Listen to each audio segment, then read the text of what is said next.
Good morning student, this is your accountancy class of 11th। और बेटा term second का हमारा लास्ट चैप्टर चल रहा है financial statement with adjustment. Okay बेटा, तो इसी उसमें हम आज करने जा रहे हैं आपका इलस्ट्रेशन नंबर 15। ठीक है, इलस्ट्रेशन नंबर 15 करने जा रहे हैं।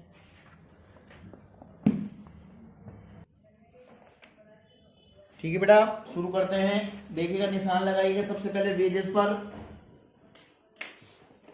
आफ्टर दैट डेटर पे लगाइएगा। डेटर पर कहीं डेटर दिख रहे होंगे आपको।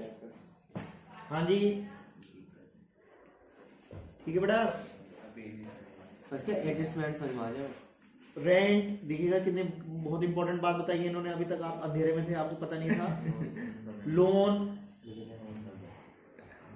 मशीन, और बेटा very very very important point आ चुका है आपके लिए, ये मैं आज आपको समझाऊंगा। लास्ट वाला प्रोवाइड कमीशन वाला देखिएगा।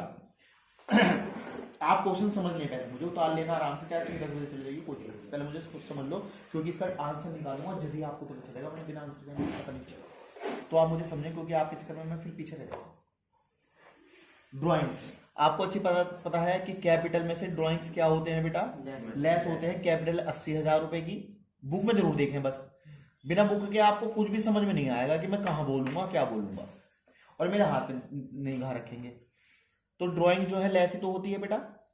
तो 62,000 नीचे ही हमने अमाउंट लिख ली है। परचेज, ये भी आपको अच्छी तरह से मालूम है, परचेज ट्रेडिंग के डेबिट में ही जाती है। ठीक है बेटा, परचेज है 82,600 रुपीज की। उसके बाद है सेल्स। क्या है बेटा? सेल्स। सेल्स हमारी जाती है 1,55,000 की, यानी कि ट्रेडिंग के क्रेडिट में जाती है 1,55,000 की। स्टॉक, इसके सामने डेट लिखी हुई है 1/1/2016, यानी कि फर्स्ट डेट का है, और 31 दिसंबर 2016 को बना रहे हैं हम। कब बना रहे हैं? 31 दिसंबर 2016। तो अब मुझे आप ये वो बताएं कि वो अकाउंट शुरू कब हुआ होगा? हाँ, तो 1 जनवरी को जो हमारा स्टॉक है, तो वो फिर ओपनिंग स्टॉक माना जाएगा। अगर ये डेट इसके सामने दे देता 31 दिसंबर, 31 दिसंबर दे देता, तो ये कौन सा माना जाता? क्लोजिंग, क्योंकि लास्ट डेट होता। ओके, तो बेटा ये है हमारे सामने 42,000 रुपीज का। ठीक है, उसके बाद है रिटर्न आउटवर्ड। रिटर्न आउटवर्ड ये जरूरी, रिटर्न आउटवर्ड।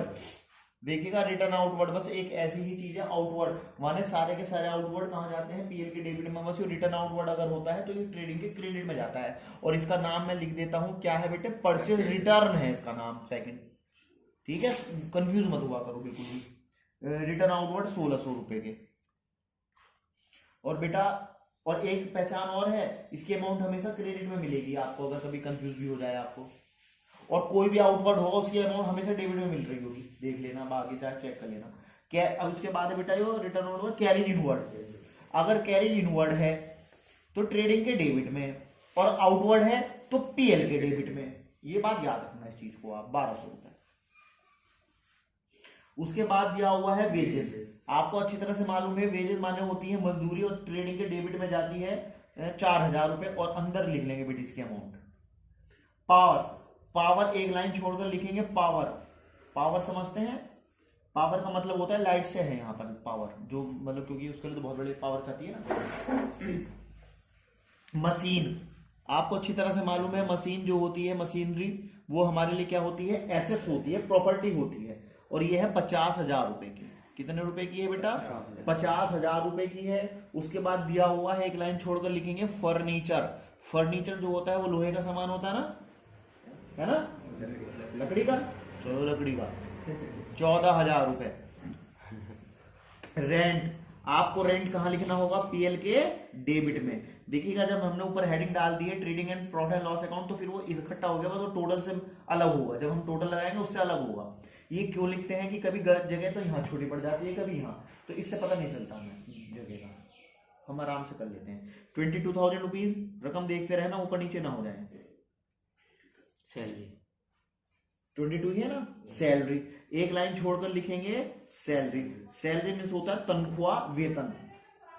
15,000 रुपये बेटा। सर सैलरी हमारी प्रॉपर्टी में होती है। भाई मैं सैलरी दे रहा हूँ बेटा अपने उनको, अच्छा, अपने एम्प्लॉय को, जिनको दे रहा हूँ उनके लिए प्रॉपर्टी है। इंश्योरेंस ये भी खर्चा है मेरे लिए, मैंने इंश्योरेंस कराया अपनी कंपनी का, यह कहीं कभी 3,600। 8% बैंक लोन, 8% बैंक लोन। अगर ये ना भी कहता ना नीचे इसके लिए एडजस्टमेंट, तो तुम्हें जब भी करना पड़ता। 25,000 रुपए का लोन लिया है तुमने बैंक से 8% के ब्याज पर। डेटर, आपको डेटर मालूम है? डेटर्स कहाँ जाते हैं? डेटर्स माने होते हैं हमारे कस्टमर, ग्राहक, जिनको हमने उधार माल बेचा है। जिनको हमने उधार माल बेचा है वो मेरे ग्राहक हैं, उनको बेचा है 20-2600 का माल मैंने। क्रेडिटर, क्रेडिटर वो होते हैं जिनसे मैं उधार खरीद कर लाया हूं, जैसे दिल्ली से लाया हूं माल, है ना, उधार खरीद के लाया हूं। नगद का तो मतलब ही नहीं उठता कुछ। कैश इन हैंड, 1-2 लाइन छोड़कर लिखेंगे कैश इन हैंड। जो कैश इन हैंड होती है वो हमारी क्या होती है? प्रॉपर्टी होती है 1500 रुपए। ठीक है बेटे। और अब जो है हम एडजस्टमेंट समझ लो उसके। आपको क्लोजिंग स्टॉक लिखा हुआ है, क्लोजिंग स्टॉक कहां जाएगा? एक तो ट्रेडिंग अकाउंट के क्रेडिट में, और बेटा एक एसेट्स में। Very good. 6,400 rupees, 6,400 rupees. ठीक है। और 64,000 है भाई, एक जीरो और बढ़ा दो। वेजेज आउटस्टैंडिंग, तो वेजेज आउटस्टैंडिंग है तो इसके नीचे लिखेंगे आउटस्टैंडिंग, प्लस करेंगे कितने रुपए? 2,400 रुपीज एंड 6,400 रुपीज बाहर लिख देंगे बेटा, और 2,400 रुपीज उठा के कहां लिख देंगे? लायबिलिटीज में। आउटस्टैंडिंग वेजेस, क्योंकि वेजेस का वो आउटस्टैंडिंग का जो फॉर्मूला होता है प्लस लायबिलिटीज होता है, प्लस किया और लायबिलिटीज में शो कर दिया। लेकिन करने कौन से हैं? ये 2400 रुपए। ओके। पैन चेंज हो इससे कोई फर्क नहीं पड़ता, पैन ना भी चेंज होगा तो भी कोई फर्क नहीं पड़ता। Bad debts 600 rupees and provision for bad debts and doubtful debts 5% on debtor. देखिए क्वेश्चन में ओल्ड बीडीआर नहीं दी हुई थी, बैड डेब्ट्स भी नीचे दिए हुए, तो यहां पर आप लिखेंगे बैड डेब्ट्स। तो सबसे पहले 600 रुपए आप बैड डेब्ट्स के नाम से डेटर्स में से घटाएंगे। सीक्वेंस होता है इनका। कितने बचे नीचे? 20,000। 600 रुपए आपने बाहर दिखा दिए। अब क्या बनाना है? प्रोविजन बनाना है। प्रोविजन का मतलब क्या होता है बोलो? New BDR. तो 5% बनाना है। कितना परसेंट बनाना है? 5%। तो 20,000 का 5% निकालेंगे, 20,600 का 20,000 का। यस। तो कितना हुआ वो? 1,000। बाहर कितना है? 19,000। और 1,000 रुपये उठा के कहां डाल दो? पीएल के डेबिट में। अगर मैं इनको इन दोनों को अंदर लिख के एक साथ जोड़ के दिखाता तो भी कोई फर्क नहीं था भाई। 1600 लिखता आया तो टोटल 1600 ही ना, 600, इससे कोई फर्क नहीं। Rent is paid for 11 month, जो ये रेंट दिया गया है ये 11 महीने का है, और हमें साल के बनाने हैं तो, क्योंकि 1 जनवरी से बनाना है, तो हमें कितने महीने का देना चाहिए था? 11 के। तो 1 महीने कितना होगा मुझे क्या पता? आगे लिखे अमाउंट, बताओ कैसे? 22,000 इंटू 22,000 इंटू कर गया 100 22,000 रुपए हैं। कितने महीने के हैं ये? 11 महीने के। कितने महीने के? अब जब 11 महीने के, तो कह रहे हैं वो, तो बेटे ये 11 महीने का, तो जब 11 से डिवाइड कर दूंगा तो 1 महीने की वैल्यू आ जाएगी। 11 दूनी 22, 2,000 रुपए आ गए। 2,000 रुपए जब महीना, तो साल के कितने बैठने चाहिए? 24,000। यस। तो आउटस्टैंडिंग है, अभी दे देंगे यार बाद में। आउटस्टैंडिंग रेंट कितना निकल के आया? 2,000। इन्होंने तुम्हें रकम नहीं बताई, अमाउंट नहीं बताई, तुम्हें खुद निकालनी पड़ी। और ये थोड़ा सा कॉमन सेंस यूज करना पड़ा। जब यार 22,000 रुपए 11 महीने के हैं, तो 1 महीने के कितने? 11 से डिवाइड कर दो तो 2,000 रुपए महीना आ गया। तो 11 महीने की तो 22 बैठ रहा है, 11 दूनी 22। और लेकिन हमें तो 12 महीने के चाहिए, क्योंकि साल के बना रहे हैं तो अमाउंट, तो 12 दूनी 24, तो 24 आने चाहिए, तो 2 हो रहा है। Okay. Loan from the bank was taken from. अब एक बात बताओ, आपने जो बैंक से लोन लिया है वो कब लिया है? और अकाउंट कब बना रहे हैं? 31 दिसंबर 2016। कितने महीने पहले लिया था आपने? 6। तो मैं पूरे 6 महीने का तो ब्याज दूंगा, साल का थोड़ी दूंगा बाबूजी। मैंने जिस दिन से लोन लिया उस दिन से ब्याज दूंगा मैं। और ब्याज लिया वो मैंने, वो लोन जो लिया है तुमसे कब लिया है? 1 जुलाई 2016 को। कितने रुपए लिए हैं? 25,000। तो मैंने 25,000 रुपए लिए हैं और आपसे 8% के हिसाब से पैसे हैं, लेकिन कितने महीने का ब्याज दूंगा मैं साहब आपको? हाँ, पूरे साल का नहीं दूंगा साहब, 6 महीना का दूंगा, ये भी पता चल गया।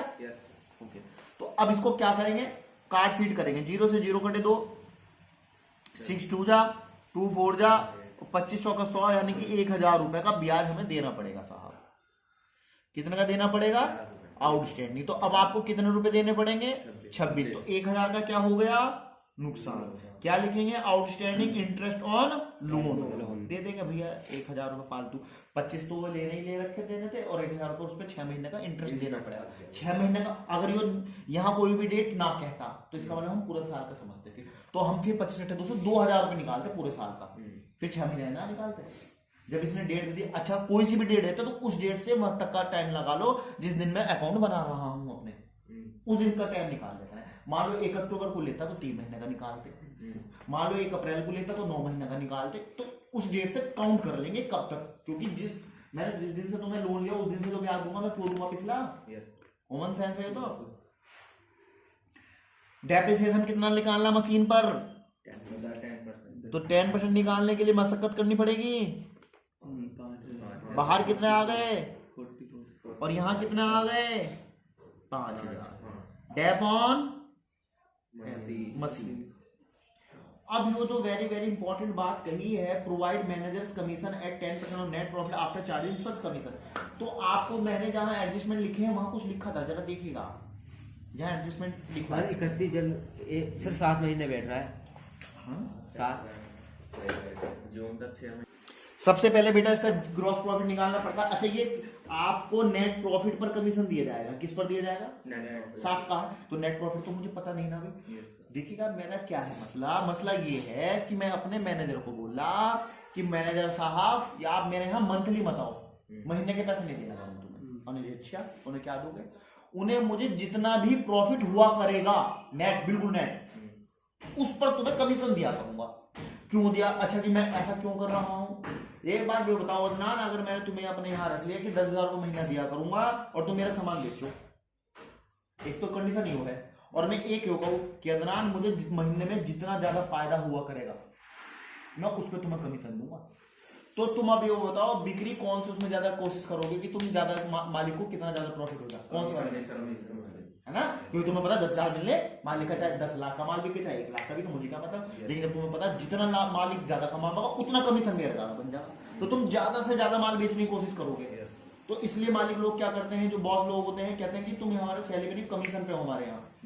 तो मैनेजर क्या करेगा, ज्यादा से ज्यादा कमाई करवाना चाहेगा मालिक को, जिससे ज्यादा कमीशन मिल जाए। तो अब नेट प्रॉफिट पहले निकलेगा, अभी हमें पता नहीं निकलेगा, इसलिए इसका पहले सबसे पहले ये निकाल लीजिएगा आप ग्रॉस प्रॉफिट। ठीक है बेटा, तो निकालते हैं बेटा। ये हो गए हमारे 55, 56 और 4 60, 2,20,600, 2,20,600। अब इसमें से ये लेस कर लीजिएगा आप,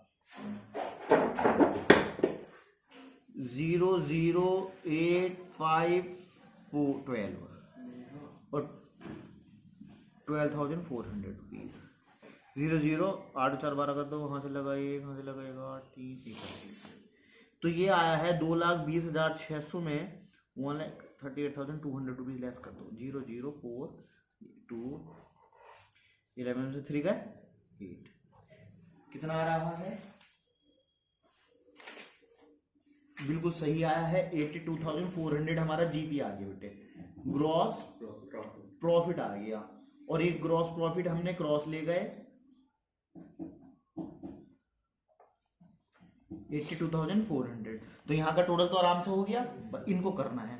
तो हमने कर लिया बेटा, टोटल कर लिया हमने 39,000, 42, 4200, 5200, 6200, 6700, सॉरी 5 6 7 8 9 10 10,000, 11,200, 0,002, 9 में से 1 गया, 9 10 का 50। इधर का टोटल 50,200, इधर का है 82,400। तो आप जो है इसमें से लेस कर देंगे तो क्या निकल के आता है आपका नेट प्रॉफिट?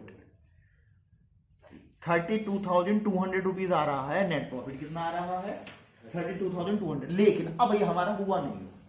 अब आप एक बात ये बताइए, आपने जो है अगर इसमें से ये घटा दिए तो आपको अभी मैनेजर को कमीशन देना है अपने, तो अभी वो आउटस्टैंडिंग दे देंगे, आउटस्टैंडिंग कमीशन ऑफ मैनेजर।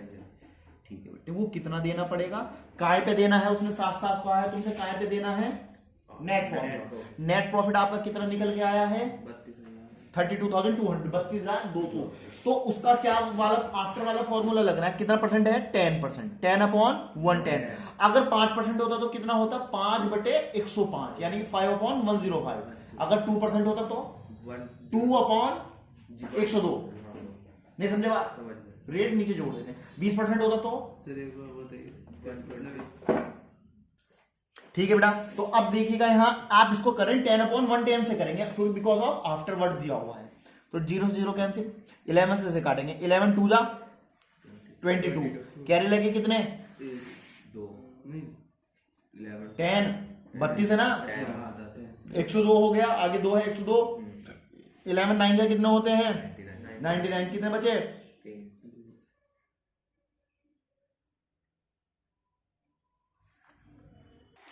ठीक है बेटा। नेट प्रॉफिट के नाम से जुड़ेंगे 29273 प्लस 37291 और बेटे 8 9। अब इन दोनों का टोटल इक्वल आना चाहिए। कैसा आना चाहिए, इक्वल। और ये काम आप घर से करके लाएंगे, और कोई भी बात ऐसी है आपको जो इस क्वेश्चन में समझ में ना आई हो, कैलकुलेशन है, तो आप मुझसे फोन करके पूछेंगे। ठीक है बेटा, ओके बेटा, थैंक यू।